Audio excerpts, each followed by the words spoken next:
आधा काम अपना कर लें, आधा बाद में कर लेंगे।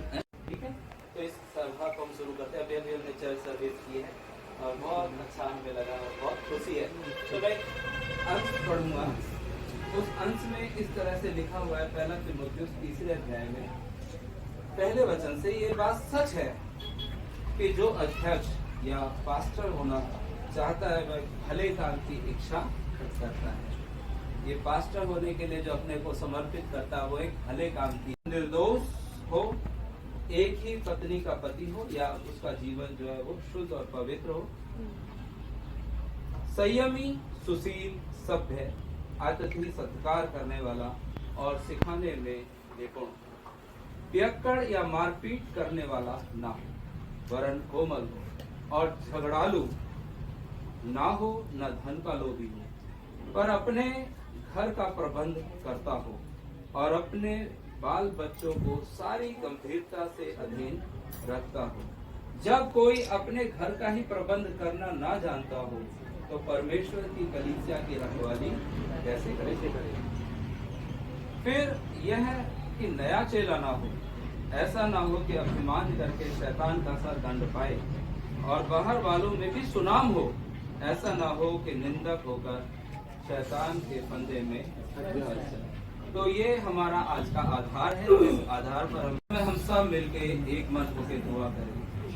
सर्वशक्तिमान जीवित प्रभु, आपको धन्यवाद आज का दिन देने के लिए। परमेश्वर, हमारे ये भाई बहन प्रभु जी आज आपके नाम से जो पास्टरीय अभिषेक के लिए आए हैं, याजक के लिए प्रभु जी जो अपने आप को आगे लाए हैं, प्रभु जी मैं आपका बहुत आभार प्रकट करता हूँ कि आपने मुझे मौका दिया इन लोगों के लिए प्रभु जी इस कार्य को करके। प्रभु जी मैं आपके अधीन होकर के इनको ये अधिकार पत्र देता हूँ, विनती करता हूँ इनका जीवन आपकी महिमा का कारण। यस प्रभु, के नाम में आमीन। मानते हो कि वह तालीम या शिक्षा जो यीशु मसीह पर विश्वास लाने से उद्धार प्राप्ति के लिए जरूरी है और जो बाइबल में काफी तौर पर पाई जाती है, क्या तुम्हारा ये इष्ट है कि जो जमात तुम्हारे सुपुर्द यानी जो लोग आपके अधीन किए जाएंगे उसका बाइबल के अनुसार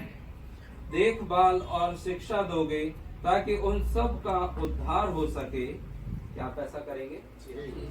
ठीक है। क्या आप ये काम वफादारी से करने की कोशिश करेंगे? मसीह की शिक्षा और तालीम में हमेशा अमल करेंगे और जिस तरह खुदावंद ने ठहराया है कि कलीसिया ने इलाही अहकाम के मुताबिक जो कबूल किया है, ऐसा ही उस जमात जो तुम्हारी निगरानी में सौंपी गई है उसके साथ करते रहोगे?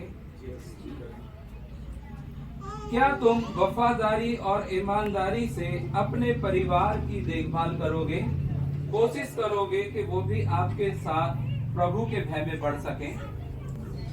जी हाँ, ऐसा ही आप करेंगे। क्या आप प्रभु का वचन अपने आखिरी समय तक सुनाने के लिए तैयार रहेंगे? प्रभु का हम धन्यवाद देते हैं कि इन्होंने जो इस तरह की बात कही है। आइए हम इन सब के लिए एक बार प्रार्थना कर लेते हैं। सर्वशक्तिमान प्रभु, मैं धन्यवाद देता हूँ उन लोगों के लिए प्रभु जी। मेरी प्रार्थना है उनके बहने प्रभु जी आपके नाम से प्रभु जी, जबकि इस समय में प्रभु पासवानी का अधिकार ले रही है प्रभु जी, इनके जीवन में ये कार्य फलवंत होने पाए प्रभु जी, और आपके सेवकाई को करने के लिए प्रभु जी ये एक वरदान के रूप में आगे आ सके प्रभु जी। धन्यवाद देता हूँ मैं प्रभु कि आपका अनुग्रह इनके ऊपर बना हुआ है। यीशु मसीह के नाम लेके मांगते हैं, आइए हम मिलकर दुआ करें। प्रभु जी मैं भाई धन्यवाद देता हूँ भाई अमित के लिए, जबकि ये प्रभु यीशु मसीह आपकी सेवकाई के लिए अपना जीवन सौंप चुके हैं। आप इनकी सहायता करना कि पूरे जीवन भर ये आपकी सेवा ईमानदारी और सच्चाई से करें। आप इनकी पूर्ति करने वाले प्रभु, आप इनकी रक्षा करना यीशु के नाम से मांगते हैं। आप लोग भी आगे आ सकते हैं, या तो आप लोग उठ जाए, आप पीछे चले जाए, आप लोग आगे।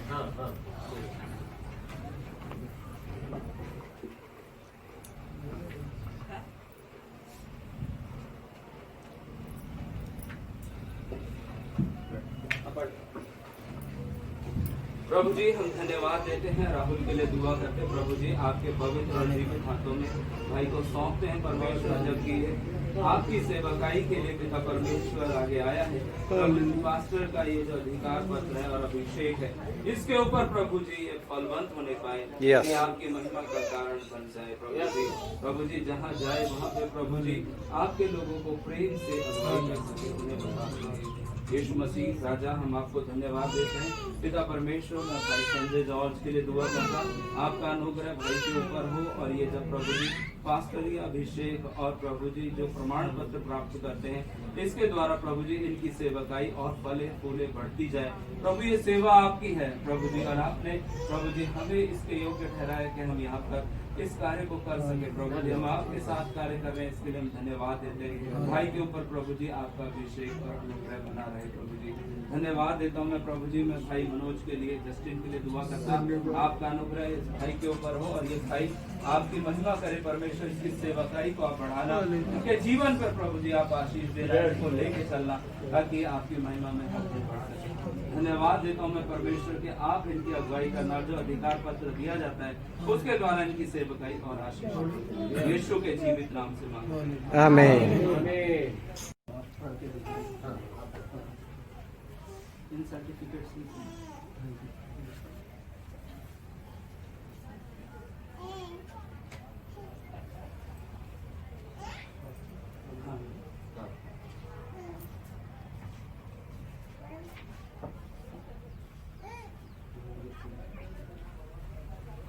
हम आपका अभिषेक करते हैं प्रभु।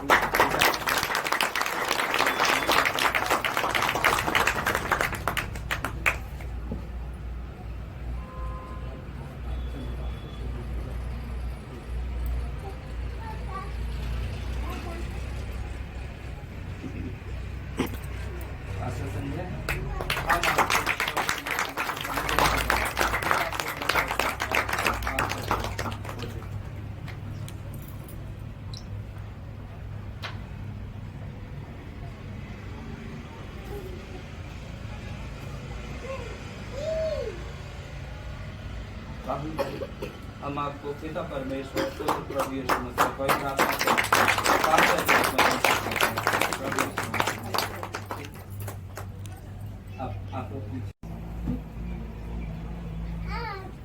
पास्टर दीनस प्रभु आपको बहुत ऐसे आशीष दे। पिता को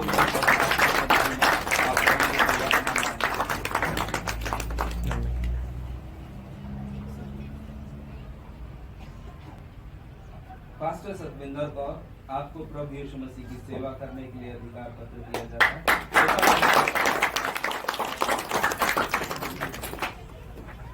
पास्टर अमित पॉटर प्रभु यीशु मसीह का अनुग्रह आपके ऊपर बना रहे। ये अधिकार पत्र एक पास्टर की जिम्मेदारी के लिए आपको दिया जाता है, ताकि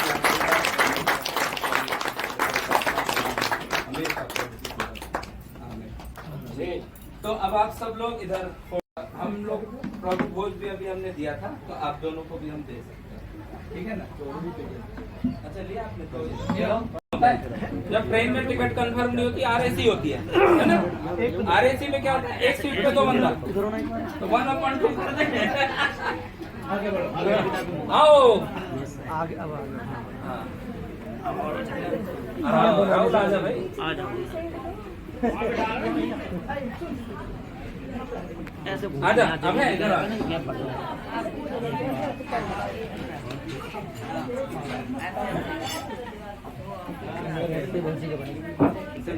और इफिसुस के नगर में पौलुस के द्वारा प्रभु बड़े काम कर रहे हैं। तो हमारी ये चर्चा जो वचन की थी, अभी भाई भैया नरेश भैया ने गवाही दी कि उनके पड़ोस में, उनके गांव में, उनके पड़ोसी के ऊपर किसी तंत्र मंत्र का प्रभाव था, और वो इतना ज्यादा बहन वो परेशान थी कि उसका कोई हल नहीं निकल पा रहा था। तो भैया ने बोला, यद्यपि इन परिवारों में आपस में मन मुटाव है, पर एक कदम आगे बढ़ करके इन्होंने बोला कि मैं क्या प्रार्थना करूं उनके लिए, और परमेश्वर ने अपना अनुग्रह दिखाया, उस परिवार का हृदय भी खोला, और प्रभु ने हाथ बढ़ा करके उस बहन को, उस दीदी को अच्छा भी कर दिया। तो महिमा किसको मिलनी चाहिए? हालेलुया, एक बार ताली बजाएं हम लोग। तो मेरा प्रश्न ये था, आखिर किस नाम से आप ये काम करते हैं? प्रभु कोई छुपा हुआ आपके पास हथियार है? नहीं। कोई छुपा हुआ मंत्र है? कोई ऐसी शक्ति है आपके पास? कुछ नहीं। कोई भी आपसे पूछता, आप कहते हैं यीशु के नाम से भाई तू भी कर सकता है। पर यीशु का नाम क्या हर कोई ऐसे इस्तेमाल कर सकता है? नहीं। आप क्या कहते हैं? नहीं। कोई भी शराबी शराब पी के जय मसीह की आओ मैं प्रार्थना कर सकता है? कोई बहुत बदमाश आदमी हो, गंदे जीवन जी रहा हो और आपको वो पाठ देता हो प्रभु का, तो क्या फलित होगा वो पाठ? नहीं हो पाएगा। पौलुस के द्वारा सच में प्रभु काम कर रहे थे, आप सबके द्वारा भी प्रभु काम करेंगे। जो भी व्यक्ति ईमानदार होगा, जो व्यक्ति सच्चा होगा, प्रभु का भय मानता होगा, प्रभु उसके द्वारा काम करेंगे। आज भी मेरे को बहुत पहले एक बात समझ में आ गई थी कि परमेश्वर से हम लोग सामर्थ्य चाहते हैं। परमेश्वर से क्या चाहते हैं हम लोग? सामर्थ्य। सामर्थ्य एक बच्चा भी है हमारा, है ना, वो उसके बारे में नहीं बात हो रही यहाँ, है ना। हम सामर्थ्य मतलब पावर, ऐसा कुछ करने की क्षमता जो साधारण रूप से नहीं हो सकती। परमेश्वर हमसे क्या चाहते हैं? हम परमेश्वर से शक्ति चाहते हैं, वरदान चाहते हैं। प्रभु हमसे क्या चाहते हैं? मुझे हाँ ये बात सही बोली। प्रभु चाहते हैं समर्पण। क्या चाहते हैं? समर्पण। अगर एक व्यक्ति प्रभु में समर्पित है, ये कहता है कि जो आप करोगे ना उससे मैं केवल आपको महिमा दूंगा, तो वो व्यक्ति प्रभु के काम को करने लग जाएगा। ठीक है, मैं एक ऐसे डॉक्टर को जानता हूँ जो प्रभु के पास आ गया था और वो साथ साथ प्रैक्टिस भी करता था। तो जब वो दवाइयाँ देता तो उसकी दवाइयों से कई बार ना नहीं ठीक हो पाता, क्योंकि MBBS तो था नहीं और दवाइयाँ भी सीमित ही जानता था। तो वो अंदर मरीजों को ले जाता और मोर का पंख लेकर के और उनके ऊपर ऐसे करता और अंदर ही अंदर प्रार्थना करता। क्या करता? प्रभु यीशु मसीह आप इसको अच्छा कर दें, है ना। लोगों को क्या समझ में आ रहा है? क्या कर रहा है वो? और वो कर क्या रहा है? प्रार्थना। वो कहता है मैं तो प्रार्थना करूं लोग ठीक हो जाए। तो क्या सच में ये ऐसे ही हो रहा है? इससे महिमा क्या यीशु को ही मिल रही है? नहीं। पक्के तौर पे लोग समझ रहे हैं यीशु मसीह की शक्ति से मैं ठीक हो रहा हूँ? वो तो बड़बड़ कुछ करता है, मोर का पंख फैलाता है, अब मैं ठीक भी हो जाता कहीं से सीखा तो होगा उसने, है ना। पर जो भी हो, तो कई बार ना क्या लोग करते हैं, लोग ना प्रभु को महिमा नहीं देने पाते। वो ये सोचते मेरा नाम हो जाए, मेरे पास कुछ आ जाए, मैं कुछ बड़ा बन जाऊं। तो जब कोई व्यक्ति ऐसा होगा ना, उसके साथ प्रभु का काम नहीं होगा। पर एक व्यक्ति अगर समर्पित होगा कि प्रभु तेरे लिए मैं जीना चाहता हूँ, तेरे लिए करना चाहता हूँ, तो निश्चय बता रहा हूँ प्रभु उसके द्वारा काम करने लग जाएंगे। अब हम आगे चलते हैं। जब पौलुस ये काम कर रहा था और पौलुस जब प्रचार करता था तो एक ही बात बोलता है, यीशु के नाम से, है ना, यीशु के नाम पे विश्वास करो। तो सब लोग सुन लेते थे। तो यहाँ पर कुछ ऐसा ही गजब होता है। पद 13 में देखिए क्या लिखा हुआ है। कुछ यहूदी जो झाड़ा फूकी करते फिरते थे, ये कहने लगे, कुछ झाड़ा फूक करने वाले भी लोग थे, है ना, झाड़ा फूक करते हैं ना लोग, जैसे उनको पता चल गया, उन्होंने कहा ओह वेरी गुड। तो वो क्या कहने लगे कि जिसमें दुष्ट आत्मा हो ना उस पर यीशु का नाम कहकर फूंक दो। क्या करो? जिसमें दुष्ट आत्मा हो उसमें क्या करो? यीशु का नाम लेकर के फूंक मार दो। क्या हो जाएगा? दुष्ट आत्मा निकल जाएगी। किसके नाम से कर दो? प्रभु यीशु का। यीशु के नाम। और कौन करेगा? ये लोग कौन थे? झाड़ा फूकी करने वाले। क्या ये चेले हैं प्रभु के? क्या ये इनके पास अधिकार है? नहीं। तो ये कैसे कर लेंगे? पर इन्होंने सुन लिया कि यीशु के नाम से कर दो, है ना। तो यीशु के नाम से कोई भी काम कर ले, ऐसा संभव नहीं। यीशु के नाम पर जो विश्वास करके उनके साथ जीने लगता है, जो उनकी भक्ति करता है ना, एक्चुअली अधिकार उसी का होता है। प्रभु उसी को अपना अपॉइंटेड पर्सन ठहरा देते हैं। आपने देखा होगा बहुत सारे लोग आज पास्टर बन जाते हैं, ऐसे ही सेवा में आ जाते हैं। उनकी गतिविधि देखेंगे आप लोग, अरे कुछ तो गड़बड़ कर रहा है ना, वो काम नहीं कर रहा जो होना चाहिए। कई बार ऐसे होते हैं, मैं जरूरी नहीं कि एकदम डायरेक्ट नाम लेके उनका बोलूं, पर बहुत बार लोग सिर्फ ऐसे ही काम करते हैं। देखो इनके पीछे क्या उद्देश्य था।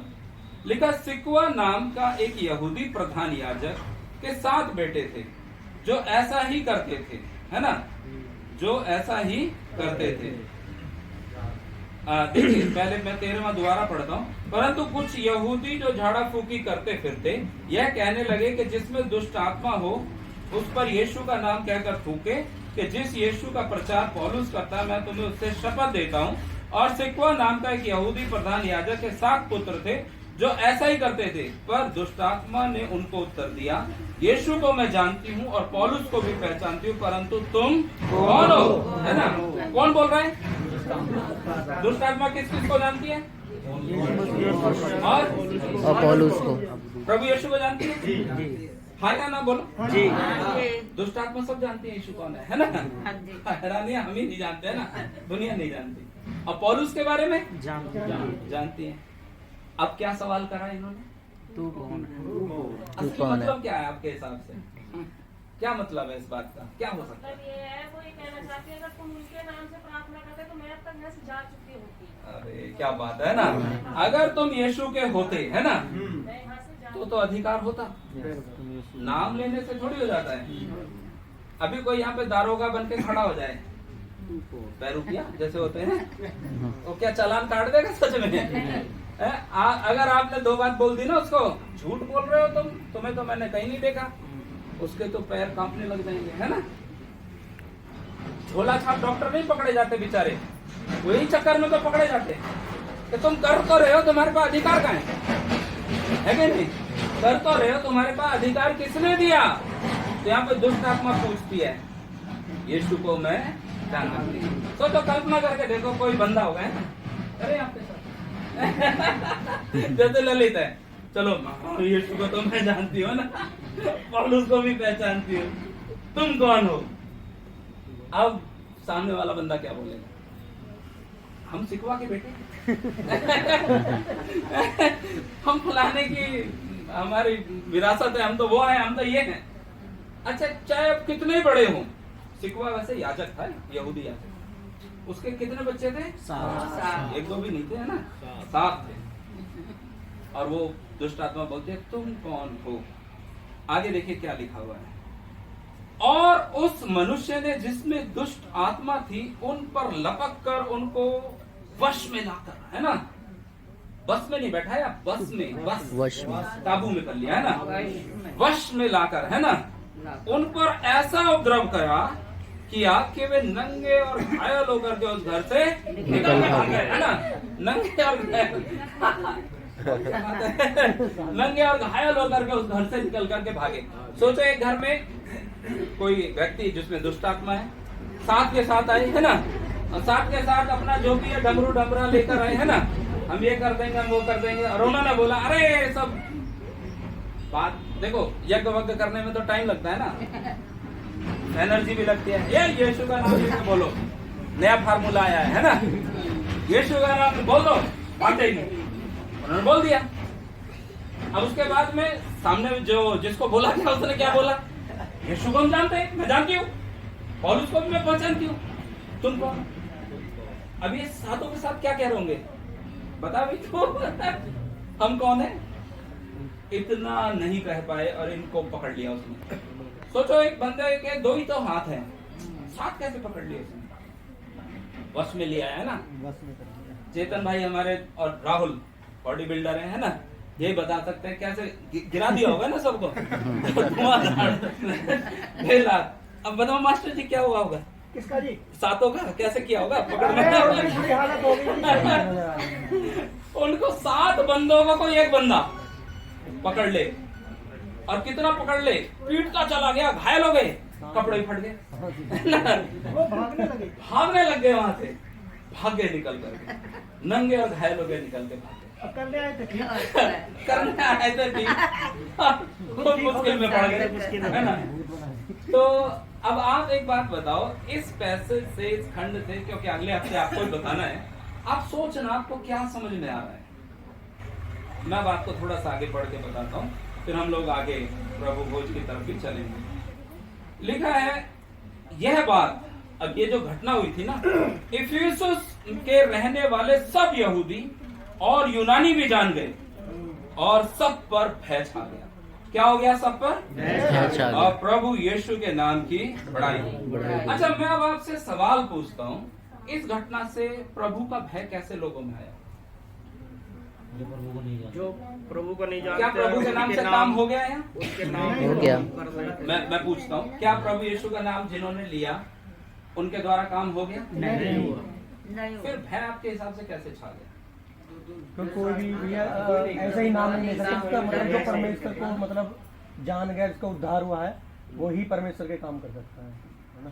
यहाँ पे परख हो गई झूठे और सच्चे सच्चे नाम। हाँ। कि परमेश्वर का जन कौन है और सिर्फ ऐसे नाम कौन ले रहा। जी, भैया ने बोला दुष्ट मतलब लोग जान गए कि सच में प्रभु का भक्त कौन है, या प्रभु का नाम सच्चाई से कौन ले रहा है ना। आप बोल रहे हैं दुष्ट आत्मा के द्वारा जो बात हुई उससे ये बात भी हो गई कि यीशु की महिमा क्या है ना, ये कह रहे हैं।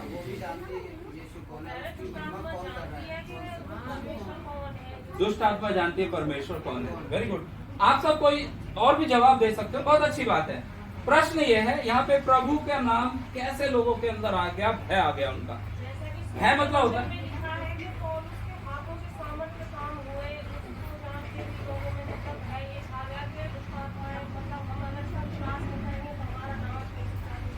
वेरी गुड, बहुत बढ़िया, बहुत अच्छी बात है। जैसे हम सब अभी जवाब सुन रहे हैं ना कि कितने सुंदर सुंदर ये जवाब हैं।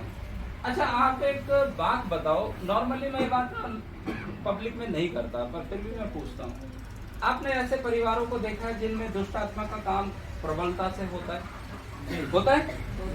उनके घर में जो उनके पूजनीय चीज है, क्या तांत्रिक भी उन्हीं चीजों का इस्तेमाल नहीं करता?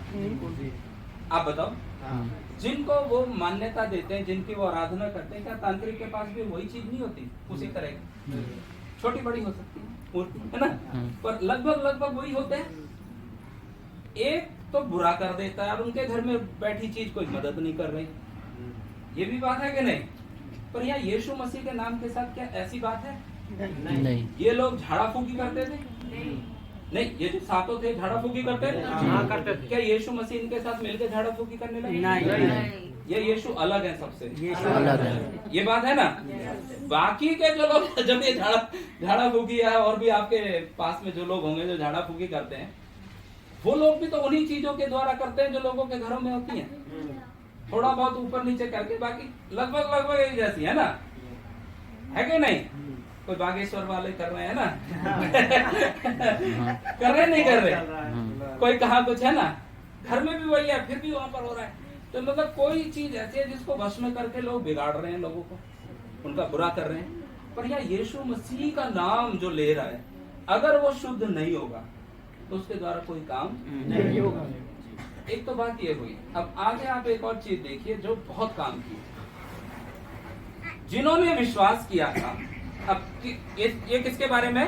जिन्होंने विश्वास किया था। मैं भी आप में से या हम भी अगर वहां होते उस समय में, तो हमारे लिए वाली बात होती, जिन्होंने विश्वास किया। क्या है यहाँ पे? था या है?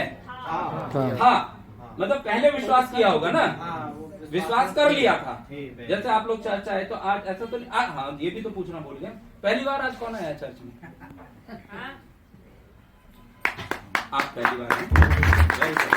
तो इसका मतलब प्रभु आपको आज लाया, आज आप विश्वास कर सकते हैं। और बाकी के लोग पहले विश्वास कर चुके हैं जी, जब भी तो आए हैं। ये सच है ना। जिन्होंने विश्वास कर लिया था, अब आगे क्या लिखा हुआ, उनमें से बहुतेरों ने आकर अपने अपने कामों को मान लिया और प्रकट किया। उन्होंने अपने अपने कामों को माना और प्रकट कर दिया। प्रकट मतलब सार्वजनिक कर दिया, दिखा दिया। क्या काम था वो देखो। जादू टोना, जादू करने वालों में से बहुतों ने अपनी अपनी पोथियां इकट्ठी करके सबके सामने जला दी, और उन सब का दाम जोड़ा गया तो कोई 50,000 चांदी के सिक्कों के बराबर निकला। अच्छा, अब प्रश्न ये है, ये विश्वास करने वाले लोग लाए थे या अन्य जाति लोगों ने जलाया था? जो विश्वास कर चुके थे, उनके घरों में थी ये चीज, मतलब थी या नहीं थी? अब आपको कैसा लग रहा है, कैसे विश्वासी थे? समझ रहे हो कहानी? हल्के विश्वासी थे क्योंकि विश्वास जिन्होंने कर लिया था। अब उन्होंने देखा, क्या देखा? बहुत बुरी तरह पिटे जो दो तरह का जीवन जीते है कि नहीं? यीशु का नाम भी ले रहे और अपनी चालबाजी भी कर रहे हैं। तो क्या दुष्ट आत्मा जानते हैं उनके बारे में? जानते हैं नहीं जानते? जानते सबको। आपके बारे में जानती है? जानती है नहीं जानती है बताइए।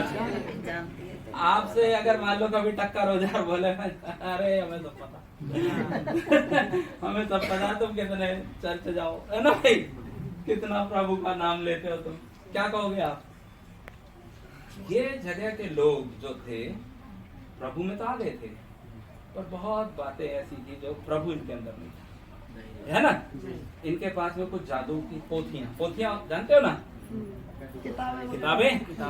अब छोटी मोटी किताब थी क्या? अच्छा मान लो आज यहाँ पर ऐसा हो 50,000 की कोई किताब सब इकट्ठी करके जलाएं, छोटी रकम है 50,000 चांदी के सिक्के। हाँ 50,000 चांदी के सिक्के। प्रभु यीशु को कितने चांदी के सिक्के में बेचा था? 30। तो ये कितने जाता है ना, 50,000 चांदी के सिक्कों के मतलब मूल्य था, इतनी चीजें थी लोगों के घर में। अच्छा आपके हिसाब से आज के टाइम में अगर ये दहन हो रहा होता है ना, जला रहे होते, तो क्या क्या चीजें जलाते लोग? आपके हिसाब से लोगों के घरों में क्या क्या होते हैं? मूर्तियां होती हैं, जादू टोने की बुक्स होती हैं। आप भी जवाब दो। मोर के अच्छा वैसे मोर के पंख को सजावट के लिए आप इस्तेमाल कर सकते हैं, कोई वैसे है ना, क्यों जी? बहुत से बाबी जो मैं बता रहा हूँ, हाँ और शाम के टाइम और रात को ना बिल्कुल उनके घर के गेट था जो वहाँ पता नहीं क्या जला के गेड़ते थे, उसमें अजीब सी स्मेल आती थी। तो वो बच्चे कहते थे, आर्यन कह रहा पापा ये क्या, मैंने बेटा तू अपने दूसरे रास्ता से आया कर और अपने घर में जाएगा, अच्छा। बात करने की जरूरत नहीं है। हाँ शांत आज जलती रहती है। वो पहले ही इसको जला रहे हैं अच्छा, वो मतलब दूसरों को जलाने के लिए जला रहे हैं ना, अपने लिए तो नहीं जला रहे। क्योंकि कुछ ऐसे तांत्रिक क्रियाएं होती हैं जिसमें कुछ हवन किया जाता है। तो आज के अगर मान लो टाइम में ये अग्नि प्रज्वलित की जाती, जलाई जाती, तो क्या क्या लोग जला रहे होते? मैंने ये पूछा आपसे, आपने क्या क्या देखा है?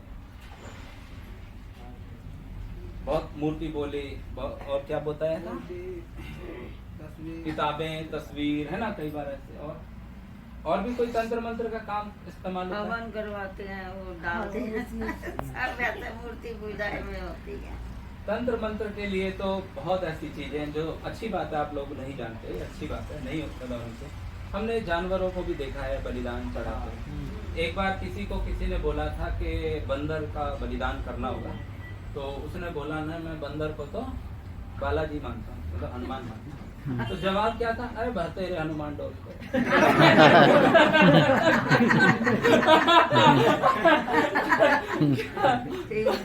एक है जला दे, कोई बात है ना।